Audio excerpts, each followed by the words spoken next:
When working with physical therapists through early intervention who may not have experience with or knowledge of achondroplasia, what should I, as a parent of a little person, instruct them to watch out for or keep from doing?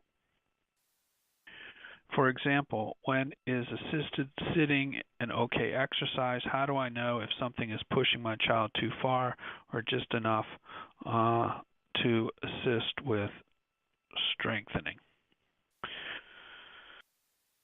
Well, this is an excellent question, actually, and one which I think is very important.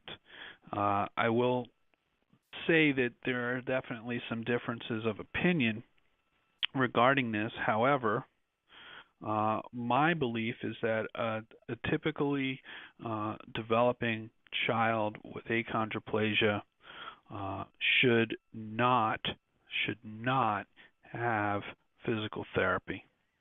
I think the risks of the therapy, as the parent points out, are far greater than the potential benefits, and we counsel our families in the infant period that physical therapy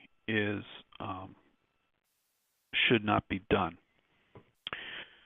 This has to do with several issues. Number one is that people with achondroplasia have larger heads, shorter necks, which creates some different mechanics. They develop gross motor control at different ages and in different patterns than typically developing kids. Often these different patterns are misrecognized as delays. Because of the critical foramen magnum stenosis, I really don't want people trying to do head and neck exercises on these infants until they gain head control by themselves, which occurs usually at their own rate and much slower than a typically developing child. In fact, for achondroplasia, it's common for kids to roll before they have head control, which is a very different pattern than in a child who does not have achondroplasia. To put them into sitting positions exacerbates the risk of thoracolumbar kyphosis. So for all of these reasons, we really just discourage physical therapy. We let the children develop at their own pace. There are age-appropriate developmental gross motor scoring scales that can be used.